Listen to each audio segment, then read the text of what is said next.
आते रहेंगे। शुरुआत करेंगे जैसे कि टीआरई 3.0 में यह प्रश्न पूछा गया था, जो कि जीके जीएस 40 मार्क्स वाले जो आपका मैथमेटिक्स था, जो 8 क्वेश्चन होते हैं, उसमें ये क्वेश्चन पूछा गया था। प्रश्न आप लोग देख लीजिए यहाँ से। सबसे पहले हम एक बेहतर तरीके से इसको एक कलर चुन लेते हैं, उसके बाद आपको पढ़ाने की कोशिश करते हैं। दोस्तों जैसा कि आप यहाँ पर देख रहे हैं, 196 के अभाज्य गुणनखंड में अभाज्य गुणनखंडों में घातांकों का योग क्या है। ये प्रश्न है कि अगर 196 का हम अभाज्य गुणनखंड करें तो अभाज्य गुणनखंडों में घातांकों का योगफल कितना होगा, ऑप्शंस जो दिया गया है। तो इस प्रश्न को कैसे हल करेंगे, सीधे क्या करेंगे कि 196 का हम लोग गुणनखंड कर लेंगे। ठीक है, 196 का गुणनखंड करने के लिए 2 से इसको कटा दीजिएगा, हो जाएगा 9 दूना 18 और उसके बाद यहाँ पर 8 दूना 16, फिर 2 से कटाइएगा, 2 चौका 8 और 2 नवा 18। ऐसी स्थिति में यहाँ पर 7 सत्ते 49 हो जाएगा। तो जब अभाज्य गुणनखंड कर रहे हैं तो 2 का स्क्वायर और गुने 7 का स्क्वायर आ रहा है। ऐसे में कह रहा है कि गुणनखंडों के घातांकों का योगफल कितना हो जाएगा। तो घात जो है आपको यहाँ पर 2 और यहाँ पर 2 दिखाई दे रहा है। ऐसे में इसको 2 + 2 बराबर कितना, 4। ये प्रश्न का सही आंसर हो जाएगा कि इनके घातांकों का योगफल कितने हो जाएगा, 4। ऑप्शन नंबर बी इस प्रश्न का सही आंसर है। तो उम्मीद करता हूं कि यह पहला नंबर प्रश्न जो है आपको बहुत अच्छे तरीके से समझ में आ गया होगा, किसी भी प्रकार की कोई दिक्कत नहीं हुई होगी। अब अगले नंबर क्वेश्चन की तरफ हम लोग बढ़ेंगे और दूसरा नंबर क्वेश्चन आपके स्क्रीन पर ये रहेगा। ये भी क्वेश्चन बीपीएससी टीआरई 3.0 में पूछा गया और बड़ा ही शानदार और बहुत बढ़िया क्वेश्चन है। और यह क्वेश्चंस कई बार पूछा जाता है या इस पर आधारित प्रश्न आपको 100% देखने के लिए मिलती है। तो इसलिए इस प्रश्न को छोड़िएगा बिल्कुल नहीं, आप प्रश्न को 100% समझिए और ऐसे प्रश्न को कैसे बनाएंगे। वे लोग जिनका मैथमेटिक्स मेन में है वे तो आसानी पूर्वक ऐसे क्वेश्चनों को नचा करके फेंक देते हैं, लेकिन उन सभी कैंडिडेट जिनका मैथमेटिक्स मेन में नहीं है, जैसे म्यूजिक वाले हो गए, कंप्यूटर वाले हो गए, इनके लिए थोड़ा सा ये मैथमेटिक्स के क्वेश्चन हार्ड लगने लगते हैं। इसलिए आपको इनको जरूर समझना चाहिए। प्रश्न है दोस्तों कि यदि अल्फा और बीटा द्विघात समीकरण 4x² + 3x + 7 = 0 के 2 मूल हैं, तो ऐसी स्थिति में 1/अल्फा और +1/बीटा का मान निम्नलिखित में से कौन सा होगा। दोस्तों सबसे पहले हम इसमें आपको बताना चाहेंगे कि जो ax² + bx + c ये द्विघात समीकरण का मानक रूप कहलाता है। तो ऐसे स्थिति में जो अल्फा प्लस बीटा का मान होता है, जिसको मूलों का योगफल कहते हैं, वह -b/ क्या होता है, a होता है। और अल्फा गुने बीटा जिसे मूलों का गुणनफल कहते हैं, उसका मान c/a होता है। तो ऐसी स्थिति में सबसे पहले हम इसको निकालेंगे, 1/अल्फा + 1/बीटा का मान क्या होगा। 1/अल्फा और ये 1/बीटा, अल्फा और बीटा का जो एलसीएम होगा अल्फा गुने बीटा हो जाएगा। अल्फा से अल्फा कैंसिल हो जाएगा, बच जाएगा बीटा, और प्लस बीटा से बीटा कैंसिल होगा अल्फा। कहने का मतलब हुआ ये कि अल्फा प्लस बीटा बटा अल्फा गुने बीटा हमारे पास आया हुआ है। आप सभी को दिखाई दे रहा है कि अल्फा गुने बीटा का मान जो है वह -b/a है, इसको रख दीजिए। ठीक है, और उसके बाद अल्फा गुने बीटा का मान जो है c/a लिखा है, यानी a से a कैंसिल हो जाएगा। अब हम लोग देखेंगे कि यहाँ पर जो 1/अल्फा हुआ और +1/ जो बीटा है उसका मान हमारे पास क्या बचा, माइनस में b और बटा में क्या बचा है c। तो ऐसी स्थिति में 1/अल्फा और 1/बीटा का मान हम लोग याद करेंगे। देखेंगे जो x² के आगे है वो a है, जो x के आगे है वो b है, और जो अकेले है वो क्या है, c है। तो हमें क्या चाहिए, माइनस में b, तो माइनस में b मतलब 3 और c का मान यहाँ पर से चाहिए, यानी कि -3/7 इस प्रश्न का सही आंसर हो जाएगा। ऑप्शन नंबर सी इस प्रश्न का राइट आंसर है। उम्मीद करते हैं कि दोस्तों ये दूसरा नंबर क्वेश्चन भी आपको बहुत ही बेहतर तरीके से समझ में आ गया होगा। जिनका मैथमेटिक्स जो है वो मेन में है उनके लिए तो कोई दिक्कत नहीं, ये प्रश्न हलवे लग रहे होंगे, लेकिन जिनका म्यूजिक है या फिर अन्य प्रकार की किसी प्रकार की कोई सब्जेक्ट है उनके लिए थोड़ा सा ये भारी होगा, लेकिन कोई भारी नहीं है। धीरे धीरे करके आप हमारे साथ बने रहिए, 100% हम इसको बेहतर तरीके से आपके लिए कंप्लीट करा देंगे। आइए मेरे दोस्तों अगला क्वेश्चन हम लोग देखने की कोशिश करेंगे, और अगला क्वेश्चन बहुत ही बढ़िया है और प्रश्न को ध्यान से देखिए। प्रश्न कहता है कि यदि किसी समानांतर श्रेणी के 11वें पद के 11 गुना उसके 7वें पद के 7 गुना के बराबर है तो 18वां पद क्या होगा। दोस्तों यह अर्थमेटिक प्रोग्रेशन अर्थात समानांतर श्रेणी का एक बहुत ही बेहतर प्रश्न है, लेकिन प्रश्न में कोई ज्यादा जान नहीं है, एक बार समझिए 100% आपको समझ में आ जाएगा।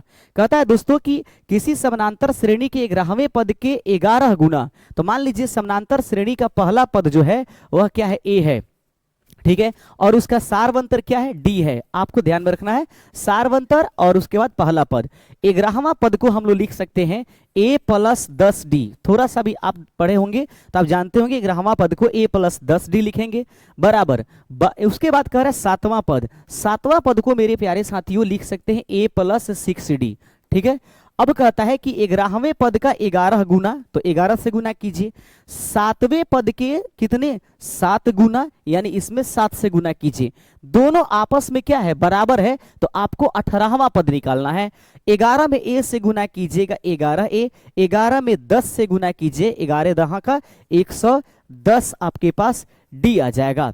फिर बराबर कर दीजिए, 7 में a से गुना कीजिए 7a हो जाएगा, और 7 छक 42 आपके पास आ जाएंगे, यानी कि यहां पर 42d आ गया। ये देखिएगा अब क्या है कि 11a आप रहने दीजिए, प्लस में a है इधर लेकर आइए 7a इक्वल टू, यहां पर देखेंगे आप यहां से 42 आप यहां पर d लिख दीजिए, और यहां से ये प्लस में है तो इधर लेकर चले जाइए माइनस 100 कितने 10d। अब 7 में से 11 घटाइएगा तो माइनस में नहीं प्लस में आपके पास 11 में से 7 घटा लीजिएगा तो 4a आपके पास आ जाएगा बराबर। अब देखिएगा 10 में से 2 घटाइएगा तो आपको कितने आ जाएंगे, 8 नजर आ रहे हैं। 10 में से 2 घटाएंगे 8, उसके बाद यहां पर बचेगा हमारे पास 10, 10 में से 4 जाएगा आपके पास 6 हो जाएगा, ठीक है। उसके बाद यहां पर आप यहां पर डी कर दीजिए, तो अब देखिएगा माइनस में आ जाएगा, गुना कटाइएगा तो 17 चौका 68, अर्थात इसलिए a का मान हमारे पास माइनस में 17d आ गया। जब दोस्तों हमारे पास a का मान माइनस 17d आ गया है तो अब हमको निकालना ये है 18वां पद क्या हो जाएगा, ठीक है। 18 नंबर पद इसका क्या होगा, 18वें पद को आइए हम लोग लिखते हैं। 18 पद यानी कि a 18 का मान a प्लस कितने हो जाएगा 17d हो जाएगा, और हमारे पास a का मान यहाँ पर आ गया है, तो a 18 का मान हम लोग निकालेंगे तो a का मान रखिए माइनस में कितना है 17d, अब प्लस में पहले से कितना है 17d, इस 17d से 17d को कटा दीजिएगा 0 आ जाएगा। ऐसे में दोस्तों उम्मीद करते हैं कि इस तीसरे नंबर प्रश्न का सही आंसर जो होगा वो ऑप्शन नंबर सी हो गया होगा। कोई दो राय नहीं है, एक एक करके हर एक बिंदु आपको समझ में आ रहा होगा और कोई समस्या लेने की जरूरत नहीं है। मैथमेटिक्स को आसानी से समझने की प्रयास करिएगा। आइए बढ़ेंगे अपने चौथे नंबर क्वेश्चन की तरफ।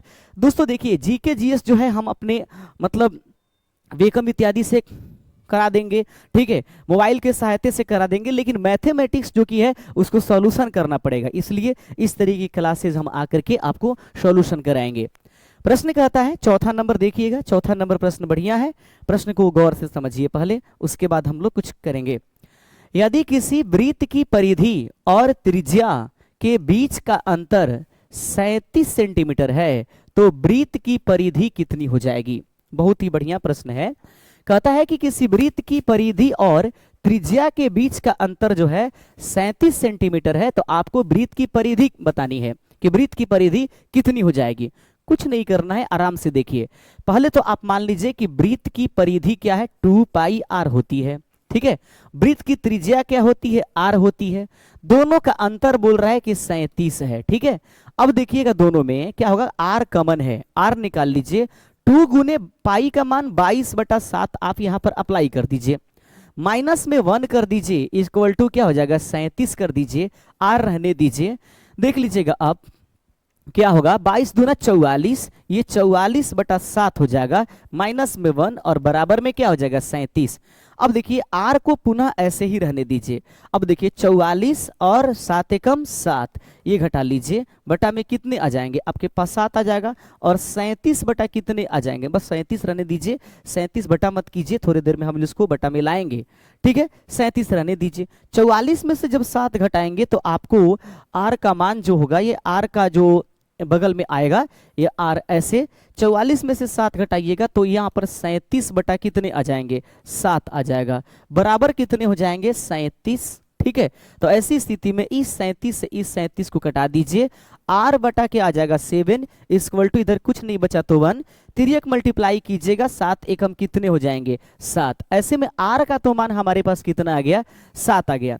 कहता है कि वृत्त की परिधि कितनी होगी, तो अंततः हम वही काम करेंगे कि वृत्त की परिधि होती है 2 पाई r। वृत्त की परिधि कितनी होगी 2 पाई r होगी, तो 2 रहने दीजिए, पाई का मान 22 बटा क्या कर दीजिए 7 कर दीजिए, मल्टीप्लाई आप यहाँ पर r का मान जो आया हमारे पास वो 7 रख देंगे, 7 से 7 कैंसिल, 22 दूना 44 इस प्रश्न का सही आंसर हो जाएगा। अगर प्रश्न सेंटीमीटर में है तो आंसर भी हम लोग सेंटीमीटर में खोजेंगे, हालांकि यहाँ पर जो उसका ये है यूनिट है वो डायमेंशन ये नहीं किया गया है, तो ऐसी स्थिति में 44 ऑप्शन नंबर ए इस प्रश्न का सही आंसर हो जाएगा। उम्मीद करते हैं कि ये बिंदु आपको बहुत ही बढ़िया तरीके से अच्छे तरीके से समझ में आ रहा होगा। आइए बढ़ेंगे चौथे के बाद 5वें नंबर क्वेश्चन। बहुत बढ़िया प्रश्न है। दो पासों को फेंकने पर अगर वो योग जो है वो 10 आने की प्रायिकता क्या है। मूल रूप से समझ लीजिए कि कभी भी प्रायिकता के क्वेश्चनों को आप बनाइएगा तो उसमें हम लोग अनुकूल घटना बटा कुल घटना खोजने की प्रयास करते हैं। तो सबसे पहली बात है कि हम लोग इसमें खोजने की कोशिश करेंगे दोस्तों कि अनुकूल घटना कितना है और कुल घटना कितना है। तो देखिएगा, दो पासों को फेंकेंगे तो दोस्तों याद रखेंगे किसी एक पासा को फेंकने पर हमें 1 से लेकर के 6 तक आंकड़े आते हैं। ठीक है, पासा की पहली उछाल से 1 2 3 4 5 या 6 आएगा। दूसरी उछाल भी देखेंगे तो 1 2 3 4 5 और क्या आएगा 6। जब दोनों में गुना कराएंगे तो 6 गुने 6 यानी कुल नंबर ऑफ फेस अर्थात टोटल घटना जो होती है वह आ जाएगा 6 छक्का 36। देखिए, प्रायिकता का रूल होता है कि अनुकूल जिसको ज्ञात करना है उसको ऊपर रखते हैं और कुल को नीचे रखते हैं। अगर ये आपको निकालने आ गया तो प्रायिकता आप आसानी पूर्वक निकाल दीजिएगा। तो हमारे पास 6 छक्का 36 कर दिया, लेकिन कह रहा है कि ऐसे आपको योग लेकर के चलने हैं जिनको जोड़ देने पर 10 आते हैं। तो दोस्तों याद रखेंगे, 2 में कोई भी संख्या, 1 में कोई भी संख्या जोड़ेंगे तो 10 नहीं आएगा, लेकिन 4 में अगर ये 6 जोड़ दे तो पहली घटना आपके पास 4 और 6 आएगा। फिर 5 में यदि इस 5 को जोड़ दें तो दूसरी घटना 5,5 आएगी। फिर उसके बाद देखिए 6 में अगर 4 जोड़ दें तो पुनः आपके पास 10 आ जाएगा। तो ऐसी अनुकूल घटनाएं मात्र हमको 3 नजर आ रही है जिनको जोड़ देने से हमें प्राप्त होती है कितना 10, और 10 आने की अनुकूल घटना का प्रायिकता हमको निकालनी है। तो आपको अनुकूल घटना कितनी मिल गया दोस्तों, अनुकूल घटनाओं की संख्या कुल 3 मिल गए। कुल घटना आपके पास कितना मिला, यहाँ पर 36 मिल गया। कटाइएगा, 12 तिहाई 36 अर्थात 1/12 जहां पर होगा वही आंसर हम लोग चुन लेंगे। ऑप्शन नंबर डी इस प्रश्न का सही आंसर हो जाएगा। उम्मीद करते हैं कि ये भी बिंदु आपको बहुत अच्छे तरीके से समझ में आ गया होगा। बढ़ेंगे अपने अगले क्वेश्चन के साथ। कैसा लग रहा है हमारा क्लास, जरूर आप हमें कमेंट करके बताइएगा। ये त्रिकोणमिति का एक क्वेश्चन पूछा गया था और ये त्रिकोणमिति के क्वेश्चन को कैसे आप अच्छे तरीके से इसको बनाइएगा इसको जरा देख लीजिए। प्रश्न कहता है मेरे प्यारे साथियों, और वो प्रश्न ये है, देखेंगे, कहता है कि यदि tan a का मान जो है, बढ़िया प्रश्न है, यदि tan a का मान cot 30 डिग्री प्लस a है तो a का मान क्या होगा। आपको मालूम होगा कि इसको हम डायरेक्ट लिखते हैं। देखिए, पहले सबसे पहले tan a रहने दीजिए। tan a थोड़ी सी भी पढ़ाई किए होंगे 10वां क्लास में तो ये आसानी पूर्वक बन जाएगा। कॉट आपके पास 30 डिग्री प्लस क्या है a है। ठीक है, tan a का मान जो होगा हम लोग इसमें लिख सकते हैं cot 90 माइनस थीटा। आपने पढ़ा होगा cot 90 माइनस थीटा बराबर tan थीटा होता है। तो ऐसे में tan a के बदले में cot 90 माइनस a लिखा जाएगा, फिर यहाँ पर cot हो जाएगा, उसके बाद 30 डिग्री और प्लस क्या हो जाएगा a, इस cot से ये cot कैंसिल हो जाएगा। आपके पास आएगा 90 माइनस कितना a इक्वल टू यहाँ पर 30 प्लस कितना आएगा a आएगा। अब क्या करेंगे कि जो दोनों चर है उसको एक साथ रख लेंगे, तो ये 90 है, प्लस में 30 इधर लाइए, माइनस में 30, बराबर में यहाँ पर a और ये माइनस में a इधर जाएगा तो प्लस में a। 90 में से 30 चला जाएगा 60 हो जाएगा, a को जोड़िएगा 2a हो जाएगा, 2 से कटाइएगा इस 60 को 30 हो जाएगा, इसलिए a का मान आपके पास कितना 30 डिग्री हो जाएगा। तो दिए गए प्रश्न में आपको a का मान निकालना था, 30 डिग्री जहां पर है वही इसका आंसर हो जाएगा। ऑप्शन नंबर ए इस प्रश्न का सही आंसर था। अब तक हम लोग 6 क्वेश्चन देखे हैं। 7वां नंबर क्वेश्चन बहुत ही बढ़िया, बहुत ही जबरदस्त प्रश्न है। थोड़ा सा इसको छोटा कर लेते हैं ताकि आपको कोई परेशानी नहीं हो। अब उम्मीद करेंगे कि अच्छे तरीके से दिखाई दे रहा होगा। एक ऑप्शन कट रहा है लेकिन उससे भयभीत नहीं होने हैं, प्रश्न को देखना है, प्रश्न को पढ़ेंगे। प्रश्न अच्छा है और प्रश्न बढ़िया तरीके से। अक्षित नाम का एक व्यक्ति है जिसके द्वारा 10,000 रुपए की राशि 2 वर्ष के लिए 10% वार्षिक चक्रवृद्धि ब्याज के दर पर उधार ली जाती है।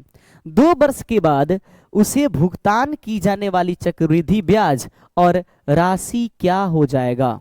राशि भी बता देने हैं कितने और चक्रवृद्धि ब्याज कितना उसको लगेगा। तो सबसे पहले हम लोग मिश्रधन का फॉर्मूला जानते हैं और उस मिश्रधन के फॉर्मूला को हम लोग आपके सामने एक्सप्लेन करेंगे। मिश्रधन का फॉर्मूला हो जाएगा, देख लीजिएगा, A बराबर P into 1 plus R by 100 power में N होता है। ए रहने दीजिए, P का मान आपको 10,000 दिया गया है, ठीक है।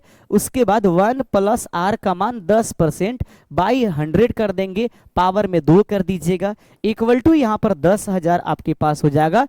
कटा दीजिएगा, 10 दहा कस है, 10 10 कम 10 और 1 11 हो जाएगा। 11 बटा 10 के पावर कितना हो जाएगा, 2।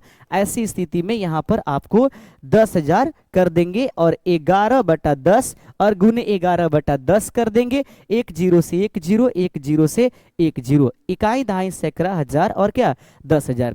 ऐसी स्थिति में 11 में 11 से जब गुना करेंगे तो 121 और 00 यहाँ पर आकर बैठ जाएगा। यानी कि कुल जो राशि है वो भुगतान करना पड़ेगा 12,100, यानी इकाई दहाई सैकड़ा हजार 10,000, 12,100 रुपए कुल राशि। तो 12,100 जो है 2 ऑप्शन में दिखाई दे रहा है, 2 ऑप्शन में। अब इसकी चक्रवृद्धि ब्याज इसके निकाल लीजिए। तो 12,100 में से हम लोग 10,000 घटा लेंगे। जैसे ही 10,000 घटाएंगे तो 2,100 रुपया इसका चक्रवृद्धि ब्याज बन जाएगा। ऐसी स्थिति में दोस्तों 2,100 जो आपके पास चक्रवृद्धि ब्याज है, तो सबसे पहले 12,100 यहाँ पर है 2,100, तो ऑप्शन नंबर डी इस प्रश्न का सही आंसर हो जाएगा। उम्मीद करते हैं कि ये भी प्रश्न आपको बहुत अच्छा तरीके से समझ में आ गया है, कोई दिक्कत आपको उठाने की आवश्यकता नहीं पड़ी होगी। आइए बढ़ेंगे। 8वां नंबर क्वेश्चन कैसे था और किस प्रकार से क्वेश्चंस थे, एक एक करके आप समझने की कोशिश कीजिएगा। थोड़ी सी भी आप असमंजस में ना पड़े, हम बिल्कुल साथ देंगे आपके, बस आप हमारा साथ दीजिए। चैनल को सब्सक्राइब करते चलिए, अपने दोस्तों में शेयर कीजिए और अवगत कराइए। यदि त्रिभुज ABC में C पर समकोण है तो cos A प्लस B का मान क्या होगा। यदि त्रिभुज ABC में C पर क्या है, समकोण है, तो cos A का मान निकालिए। यानी कहने का मतलब त्रिभुज बना लेते हैं, यहाँ पर C का मान है तो ये वाला A और क्या बचा है B, यानी ये 90 डिग्री हो गया। कहने का मतलब कि cos A प्लस B जो मान है, A प्लस क्या B जो मान है, उन दोनों को जोड़ देने से बाकी 90 हो जाना चाहिए। तो ऐसे स्थिति में आपको cos 90 डिग्री का मान बता देने हैं। cos 90 डिग्री के मान कितने हो जाएंगे, तो वो हो जाएगा cos 90 डिग्री का मान 0 होता है, ठीक है। और sin 0 डिग्री का मान क्या होता है, 0 होता है। तो हमको पूछा जाएगा cos A प्लस B का मान निकाल दीजिए, तो 0 इस प्रश्न का सही आंसर था। उम्मीद करेंगे मेरे प्यारे साथियों कि आपको हर एक बिंदु अच्छे तरीके से समझ में आया होगा। ऐसे ही वीडियो के लिए हमारे चैनल को जरूर सब्सक्राइब कर लें, अपने दोस्तों में शेयर कीजिए और मिलेंगे नए वीडियो के साथ। तब तक जय हिंद।